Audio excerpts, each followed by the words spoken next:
洪武年间，朱元璋亲手签发一份悬赏文书，以50万两白银的价钱悬赏缉拿一名犯人，全国震惊。50万两是什么概念？要知道，中国自古以来就不是盛产白银的地区。所谓物以稀为贵，古代的白银价值其实是很高的。据史料记载，洪武年间，全国一年的财政收入也不过1000万两白银左右。也就是说，朱元璋这次的悬赏金额就占到了朝廷全年收入的1/20，这怎能不令人大跌眼镜？更令人震惊的还在后面，朱元璋的高额悬赏并未奏效，明成祖朱棣相比他老爹更夸张，同样是为了抓到此人，竟然把悬赏金额涨到了750万两白银，而当年明朝全年财政收入才1100万两白银，超过了全国收入的1半以上，简直不可思议。此人到底犯下什么滔天大罪，又是何方神圣，竟然惹得朱元璋父子如此寝食难安，非要拿下他的项上人头呢？此人名叫陈祖义，不是叛军首领，也非一方诸侯，而是一名常年混迹于海上的海盗。提及海盗一词，很多人可能第一时间想到的就是17世纪美洲地区的加勒比海盗，毕竟加勒比海盗中的杰克船长实在是家喻户晓。但其实海盗的历史还要源远流长，可以说自从有了船只航行，就有了海盗的存在。他们和陆地上的匪盗性质一样，专门在茫茫的大海以抢劫商船为生。说起陈祖义当海盗的原因，其实与朱元璋也有关系。陈祖义是广东潮汕人，出生于一个普通渔民家庭，幼年时上过几年私塾，算是半个文化人。如果按照正常人生轨迹，陈祖义此后应该是参加科举考试，运气不错的话，或许能混个一官半职。假如运气不太好的话，应该会在家里子承父业，当一个普通的渔民，娶妻生子，由此慢慢终老一生。然而，这两条人生路都与陈祖义无关，命运就是那么不可捉摸。朱元璋登基以后，随即颁布了一道禁海令，规定全国各地沿海居民一律不得从事海外贸易，更不能下海捕鱼，违令者要么坐牢，要么人头落地。这样一来，那可就苦了靠捕鱼为生的沿海居民了。俗话说，靠山吃山，靠海吃海。像陈祖义这样的渔民家庭就此断了生路。要钱没钱，要地没地，即使有地也不会耕种。为了谋生，他们只能远走他乡，纷纷下南洋，跑到马六甲海峡一带继续捕鱼为生。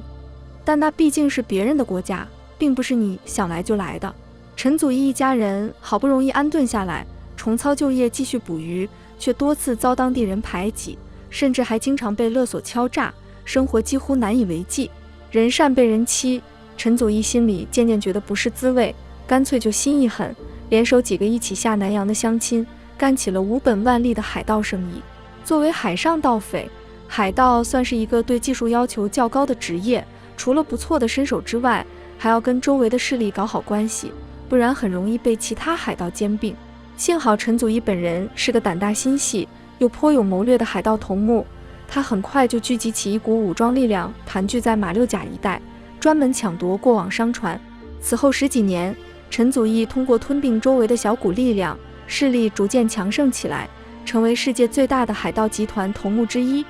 在鼎盛时期，陈祖义的海盗集团成员竟然有上万人之众，战船数量多达上百艘。为了抢劫更多的过路商船，他们的活动范围也非常宽广。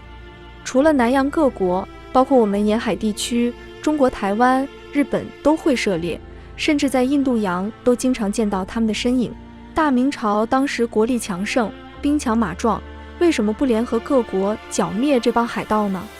然而明朝当时并没有一支像样的远洋海军，又颁布了禁海政策，士兵们都不太擅长水战，战斗力可想而知，更别提出海去打仗了。海洋是海盗们长袖善舞的大舞台，几乎每天在海上活动。如果明军与他们硬碰硬，根本讨不到便宜，大概率要吃败仗。其次，陈祖义舍得花大钱造船，并且打造出来的战船特别坚固结实，非常适合海上航行，而且他们熟悉每条航线，懂海洋各处水域以及气候，因而即使大明王朝和南洋各国对他们不胜其烦，却又无可奈何，只能提醒本国商船尽量避开，不要与他们发生冲突。久而久之，陈祖义的心里就开始膨胀了，胃口也变大了，不再满足于只抢劫过往的商船，甚至有了抢地盘弄个皇帝来当当的想法。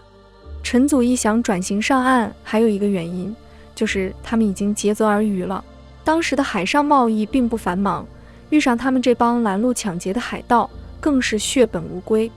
这样一来，各国反而刻意减少了贸易的次数。陈祖义的海盗队伍又没有其他产业，总不能坐吃山空吧？于是他们开始跑到明朝的东南沿海滋扰声势，干一些烧杀抢掠的勾当。海盗侵扰的报告文书频频送到朝廷，朱元璋顿觉尴尬，这大明朝的威严被海盗肆意挑衅，该如何才能把面子找回来？更让朱元璋生气的是，有一次这支浩浩荡荡的海盗大军，甚至一口气打下来沿海50多座大陆城镇，似乎还有占地为王，与大明朝分庭抗礼的意思，俨然成了一支可怕的叛军。朱元璋怎么能受得了海盗如此猖獗？因而一向以抠门而著称的他，亲手签发文书，悬赏50万两白银通缉陈祖义，也就不奇怪了。奈何陈祖义率领的海盗队伍从不与明军发生正面激战，打不过立即撤退到船上，让不少想杀他领赏的明朝将领最后只能望洋兴叹。就这样，海盗们一直在海上耀武扬威，想来就来，想走就走，如入无人之境，成了朱元璋的一块心病。一直到他驾崩的那年，那个领赏的勇夫也没有出现。反而大明朝内部发生了一件惊天动地的大事情。1399年，燕王朱棣因不满父亲将皇位传给长孙朱允炆，直接在北京起兵造反，打了4年的仗，翻身当了皇帝。这段时期，陈祖义的海盗船队也没闲着，相比以前更加壮大了，依旧还干着海盗的老本行，还跑到一个今天是印度尼西亚的一个小岛上，与当地一个叫柏林邦的小国搞好了关系，摇身一变当上了将军。不久，柏林邦的国王年老病逝，陈祖义自立为王，很快顺利夺取了王位，又变成了一名小国王。然而俗话说，德不配位，必有灾殃。陈祖义当了国王以后，依然喜欢干海盗的勾当，却一不小心惹出了大事。有一次，朱棣要在国内举行大型外交活动，按照惯例通知了南洋各大小国家，国王们都开始按规矩准备贡品，到时献给大明朝。陈祖义也收到了通知，心里不由犯嘀咕，这贡品该怎么准备？眼看到了参加明朝外交活动的日子，陈祖义率部干脆开了一艘空船出来。这是啥意思？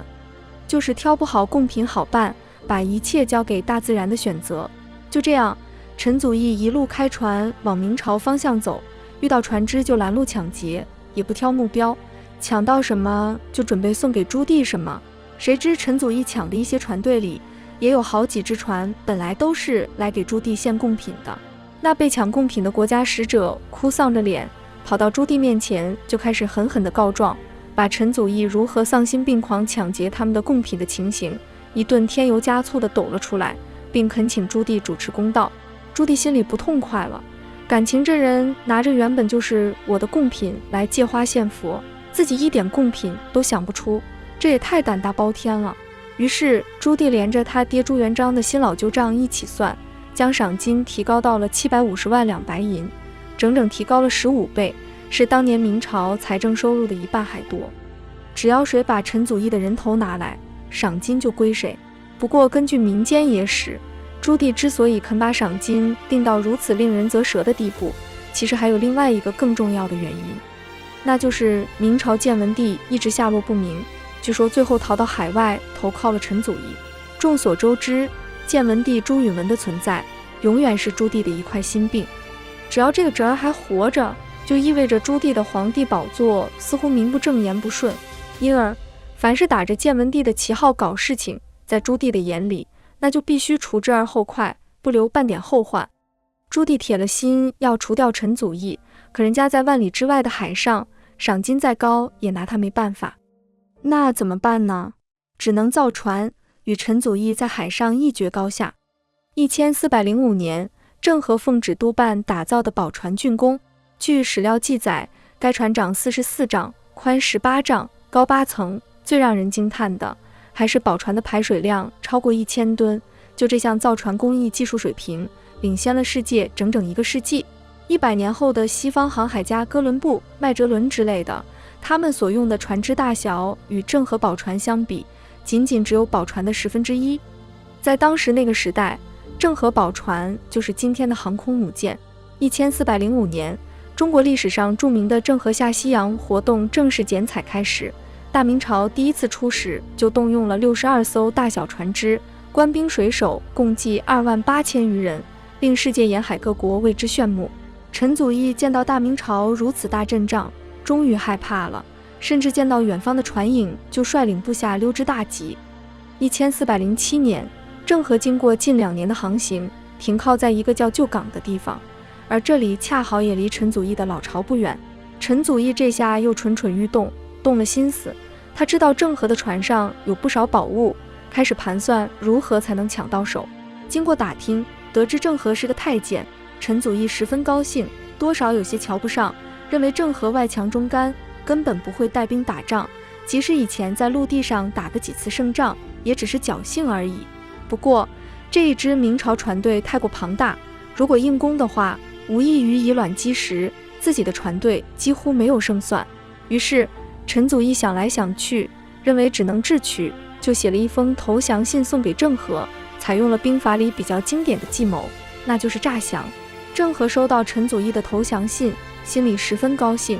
如果能将这个纵横海上数十年的海盗头子降服，回去后禀报朝廷，可是大功一件。随即他亲自回信给陈祖义，大大赞扬了一番，表示只要他愿意归顺朝廷，一定会禀明圣上，保他此后加官进爵，过上荣华富贵的生活。